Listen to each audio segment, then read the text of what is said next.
Welcome to the third episode of Building an Urban Homestead. In this episode, I'll be doing a December harvest of Napa cabbage and carrots, which I use to ferment a batch of kimchi. I'll also show you how I process and package my loofah sponges, and I finally finished getting my garden cleaned up and winterized. It's December 9th here in Zone 6B, Ohio. It's been in the 20s for about a week now, but today it's warmed up a little bit. It's around 50 degrees. I still have this full bed of carrots here that I haven't touched yet. They're looking a little rough because the tops will kind of die off a little bit when it gets really cold, but the roots should be fine. So I'm gonna get in here and see what we got.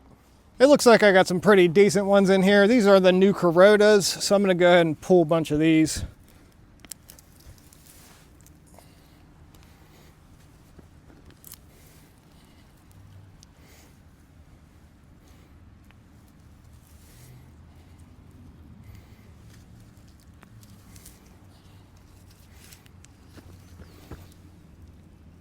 Not too bad. Actually, those weren't the new Corotas. Those are the Uzbek Goldens. These are new Corotas over here. Some of these look pretty small. Grab a few, see what we got. Yeah, not very impressive.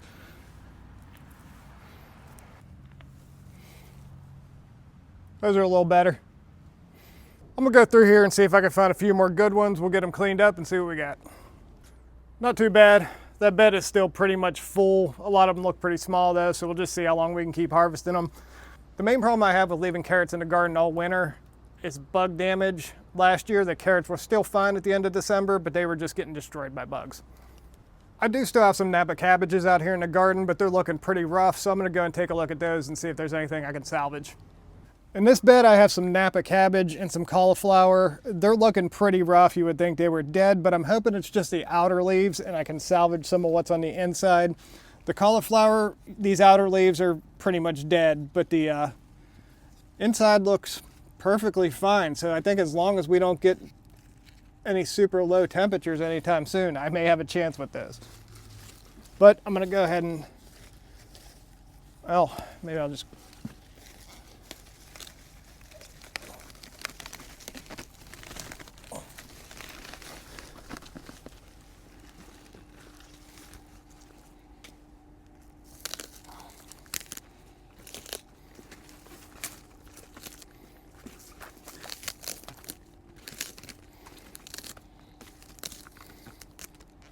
I don't know.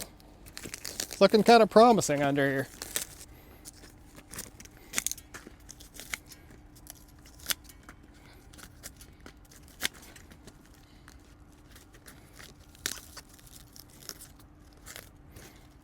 So this is my first time growing Napa cabbage. And to be honest, I'm not 100% sure if this is enough or if you want more of the outer leaves. I'm gonna have to look into it, but that doesn't look too bad. I'm gonna look more into this Napa cabbage. I grew these specifically for making kimchi, so if this is what I need, I might be fermenting some kimchi tonight. Looks like my cabbage is gonna be perfect for a batch of kimchi. This will be my first time making it. This is not an authentic recipe. I'm just working with what I have here. We don't have a Whole Foods in our area. It does call for daikon radish, which I'm not gonna be able to find anywhere, so I'm gonna substitute that with some carrots that I harvested from the garden. This cabbage is 1.5 pounds, and I'm gonna be making this in a quart jar. First thing I'm gonna do is just chop my end off. Then we'll quarter this long ways. Guess that probably would have been easier if I'd have left the end on there.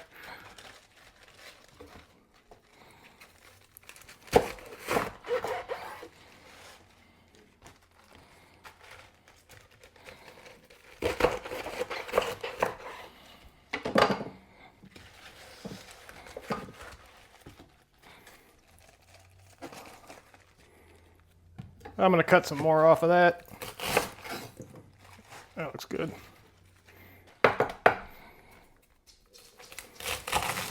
So I'm doing about 2 inches.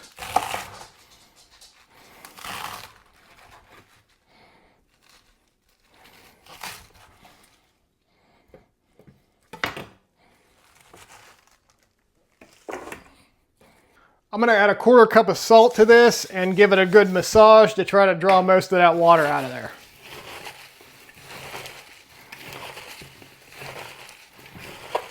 That looks pretty good. It's very wilted. So now I'm gonna weight this down with a plate. And I'm gonna let this sit for about an hour. While the cabbage is sitting, I'm gonna go ahead and get everything else ready. We're gonna need 1 tablespoon of grated garlic and 1 teaspoon of grated ginger. I knew I was going to be making kimchi with this Napa cabbage, and the reason I didn't grow my own daikon radishes was because I knew that it was going to be into December when this cabbage was ready, and the radishes wouldn't have been any good at this point. So next year, I'm going to grow Napa cabbage in the spring, and I'm going to grow some daikon along with that. I need 8 ounces of carrots for this. I'm using my little slicer to julienne nose. I'm doing the New Carota and Uzbek Golden.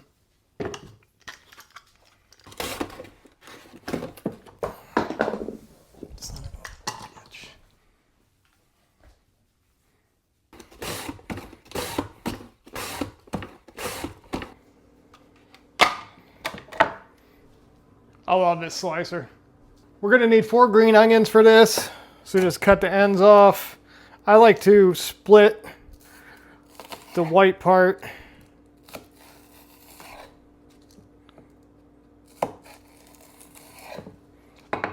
And then we'll cut them into about 2-inch pieces.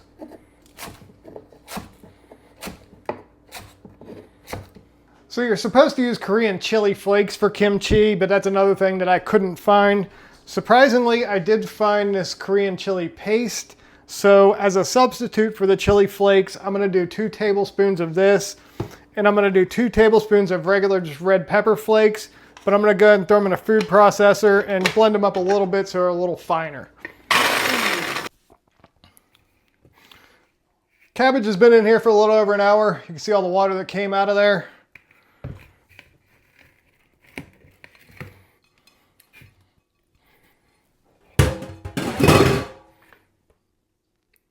Now I'm gonna get this rinsed off really well.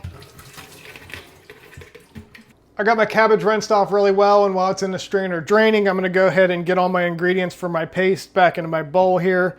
I'm gonna start off with 2 tablespoons of this chili paste. I'm gonna taste this. Once I get everything mixed together and see how I feel about it, I may add a little more.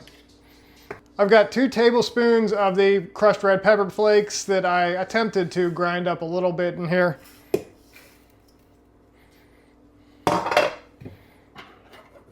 One teaspoon of ginger.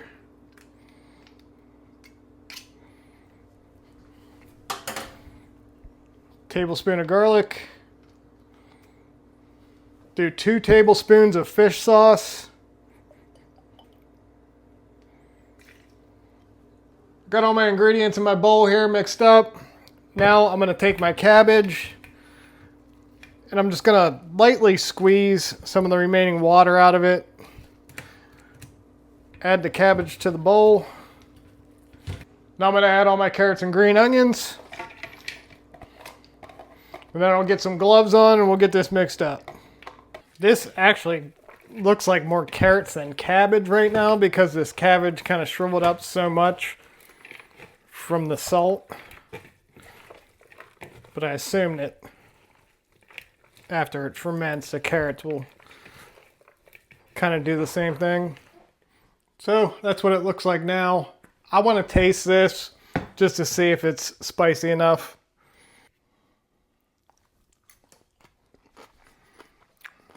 I think it's pretty good. I think if I make it any spicier than that, nobody's going to want to eat it but me. All right, I'm going to go ahead and get my jar filled now. I just use a wide mouth quart jar, and for my lids, I just bought these plastic quart jar lids, drilled a hole in them, bought the airlocks separate, and added those myself. And for my weights, I just got these glass weights here.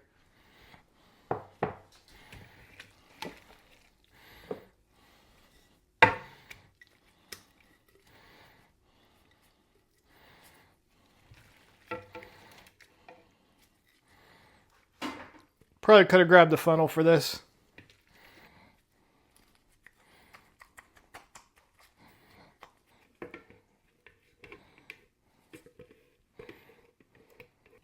Press that down a little bit just to get that liquid above everything.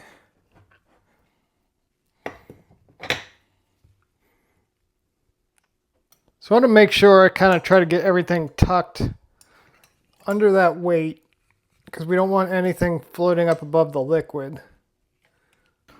So that looks pretty good. I just want to get everything cleaned up.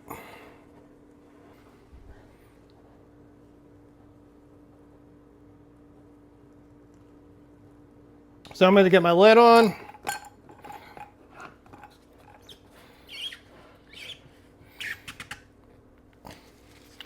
And I fill my airlocks with vodka. I've heard that this helps prevent from introducing bacteria into your ferment. No reason not to do it. You got your lid that goes on top. And this will just go back in the corner out of direct sunlight. And we will leave it there for probably 3 to 5 days. Just keep an eye on it, see how it's doing. I'm very curious to see how this turns out since I had to go off script a little bit with the ingredients. I'm new to fermenting. Really this year is the first year I've started kind of taking it seriously. And with all the red pepper flakes and everything, I mean, you can't do anything about it. That kind of float to the top of the brine there. That makes me a little nervous, but it's a short ferment, so we'll see what happens. Today, I'm going to be peeling some of my loofah. I'm here in the utility room at my print shop. This milk crate is full of loofah that I harvested about a month ago. I bring them here and I put them in the basement where I leave them to try to dry them out over the winter. It's usually not successful. I would say 10% maybe will dry out. Most of them just start rotting before that. So I've been peeling about 5 of these every week as I start to see spots on them where they're rotting. I'm a little late on these ones, but you'll see these little dark spots. When a loofah is drying properly, it's not these dark brown, black spots. It's a light brown color. You might think that this is just your loofah drying out, but if you have dark spots like this, it's starting to rot. You'll eventually start to see mold on there, and that spreads pretty quickly. So once you see that, you really need to get these peeled immediately. Having this utility room with the sink and the hose and everything here makes this a lot easier, but I really don't like peeling these indoors because it's a mess. The biggest problem is just the seeds flying everywhere. I'm going to get into peeling these. I'm hoping that these dark spots haven't ruined that whole section of the loofah. I mean, there'll always be something we can salvage from it, but I'm really hoping that I can get full sponges out of most of these. First thing I do is just kind of squeeze them, loosen that skin up. It makes them a lot easier to peel.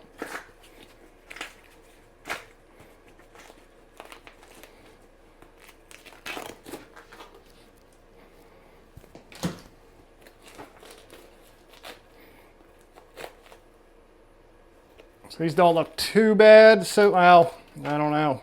I'm gonna have to cut some of that out of there for sure.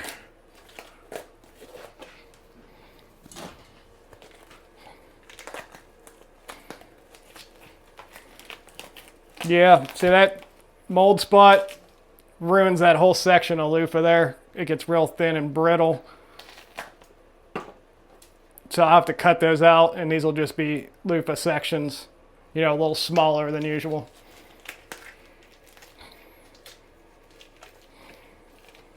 But sometimes after I rinse them and soak them, you really can't tell. So we'll have to wait and see.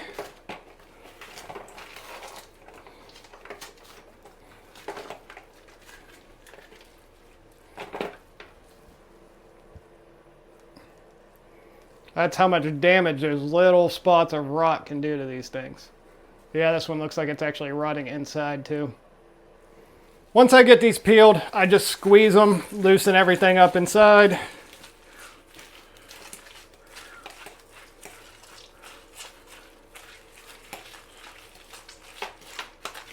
You'll see the seeds will start to fall out.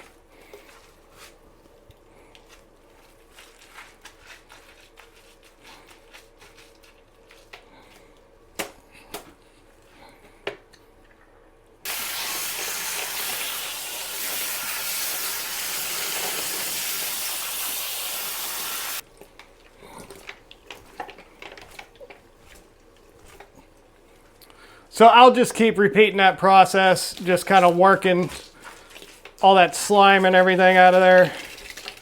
I'll do this a few times.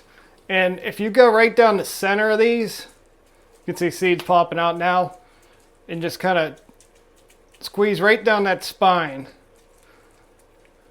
That loosens up a lot of those seeds, and then when you rinse it, they'll fall right out. So you can see them falling already. I just go around to each side. You can feel them all moving out towards the edges where they'll just fall out when you rinse them.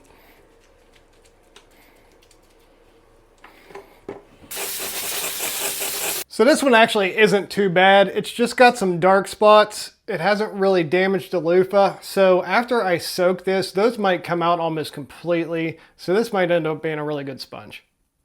The seeds in this one are more brown than black, which doesn't mean that they're not good, but I have so many loofah, I'm not gonna save seeds from all of them. I'm just gonna save them from the ones with all black seeds. Curious to see what this big guy looks like. This one looks like it may be a good seed saver. So you got some bad spots. That one's pretty unfortunate, but we'll get this guy cleaned up, see what the seeds look like. Surprisingly, the seeds from this one were mostly brown as well, but that one actually cleaned up pretty good too. So I think we're gonna have a good sponge here. I'm not gonna bore you with peeling all these. I'm gonna go ahead and get them done, and then I'll show you how I soak them afterwards. When I'm saving seeds, this is what I'm looking for. All solid black, healthy looking seeds. And this is the amount of seeds you can expect to get from an average size loofah. This is what I ended up with. They don't look great right now, but I think you'll be surprised when you see them after I soak them. Sponges weren't quite formed enough on a few of the smaller ones, but that's expected. I save them anyway, just in case. I usually only do these so that I can have enough to just fit one layer on the bottom here. And when I soak these, I just use hydrogen peroxide. I always just use this cheap dollar store 32 ounce hydrogen peroxide here. I use a whole bottle. Then I just add water till it's about an inch or two above the loofah. These are going to want to float to the top, so you'll want something to weigh them down so that they're completely submerged. I just use another bin that's a little bit smaller than the one that I'm using to soak them, and I fill that about halfway with water. That's it. I just filled my peroxide bottle with water and put it in there to balance this out, and we'll come back and check on these in 24 hours. It's the next day. These loofah have been soaking for about 20 hours, so we're going to go ahead and see how they look. First, I got this big one here that had a lot of dark spots on it from where it was starting to rot. I'm going to go ahead and spray this out.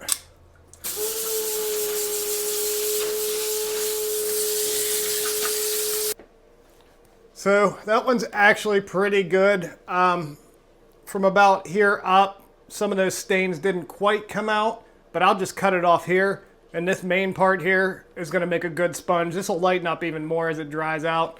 So I'm just going to go ahead now and I'll cut that off at that point.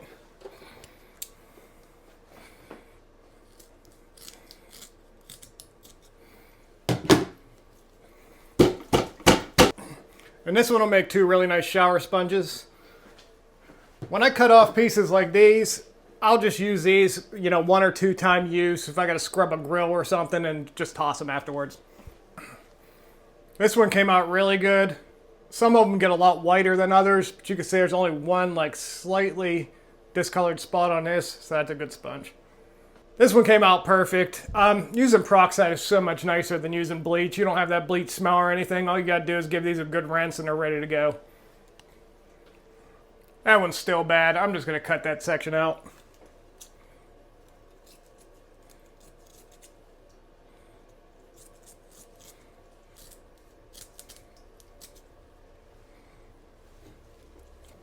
When you open them up and you cut that center spine out, you basically just end up with a washcloth type sponge. And I'm going to experiment with kind of sewing some of these together and maybe putting soaps inside of them and stuff, see how it works out. Last one here. This one doesn't look great. It's kind of got spots all over it. So maybe I can cut it out and use it as like a washcloth one, but we'll see. This will probably just be a disposable one. I'm going to show you how I would package these if I'm going to be giving them for gifts or selling them. At this point, pretty much all the seeds are going to be out of these. After they dry, they just tend to fall out, but you'll always find a few here and there. What I do is just take these big old tweezers, and they work pretty well at getting in there and loosening them up. and they'll either fall out or you can just grab them. I have these 9x6 cellophane bags with the adhesive strip here.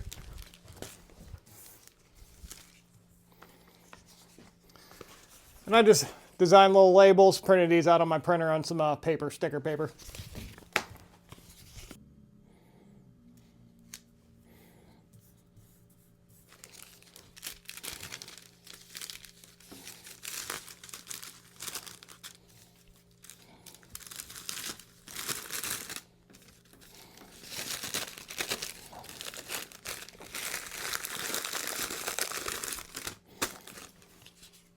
I usually throw a sticker in there.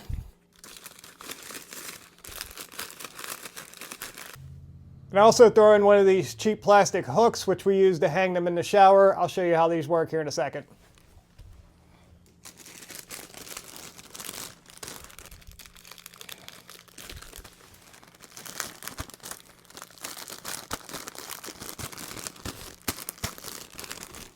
That's it.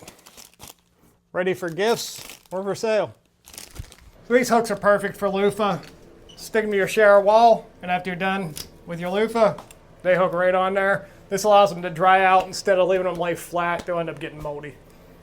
Today I'm going to work on getting the rest of my beds cleared out and winterized. I only have a couple left, so it shouldn't take me too long. I do have a lot of grow bags and stuff with all these flowers I need to get cleared out of here, but I should be able to get everything pretty much done today.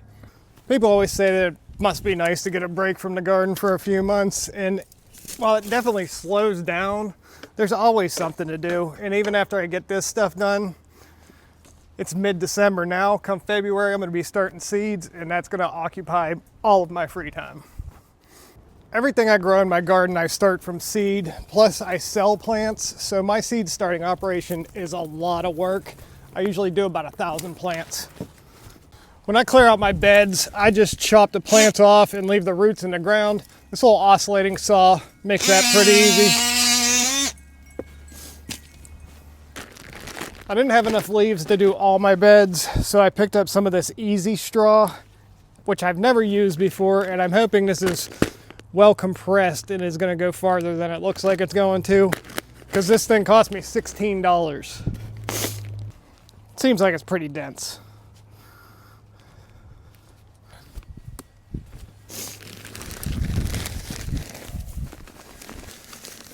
Curious to see how many beds I can do with this.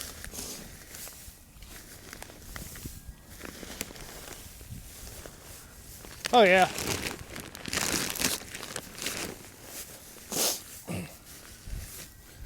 That may be enough there for this bed.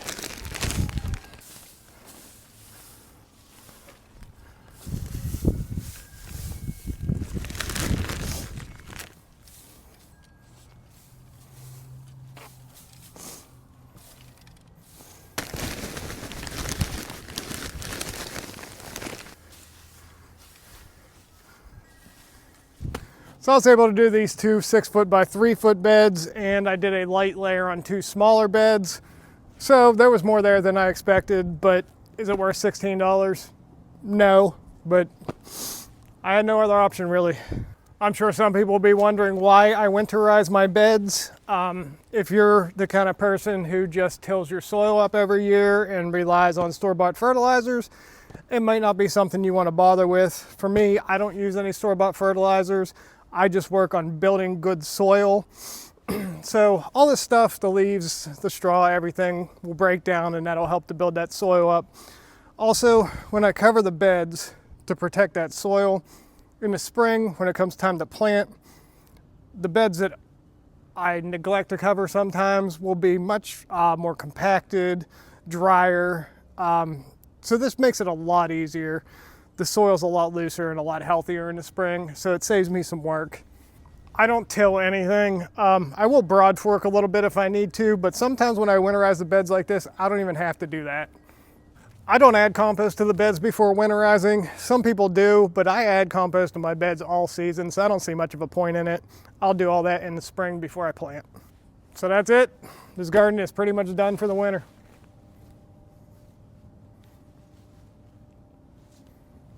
I'm in a greenhouse now. It's in the low 40s outside. It's almost 60 degrees in here. What I'm doing here is, these are some of my mums. You don't have to buy mums every year. If you got a greenhouse, even if you're in zone 6B like me, all you got to do is cut your mums down to basically nothing. Stick them in the greenhouse. If you got some warm days here and there, give them a little bit of water. They will survive in the greenhouse just fine. And next year, you can even take a small plant like this, separate it into 4 new plants. I haven't bought mums in years.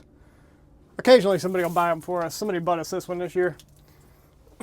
But when you do this, the plants tend to get huge. So understand that you're going to be dealing with some giant plants. So I just cut them down like this. I'll leave them in this litter box here all winter, a little water occasionally, and they'll be just fine out here. That's pretty much a wrap on the garden for this year, but I still got a lot of stuff to do. I got a freezer full of tomatoes, and I'm going to be using to can some pasta sauce. I got a bunch of loofah I still have to process. Seed catalogs are here, so I got to start getting my orders in, and then I got to get my whole seed starting area prepared for that, which is a lot of work. So if you're interested in seed starting, make sure you subscribe because I'm going to have a lot of content coming up for that here very soon.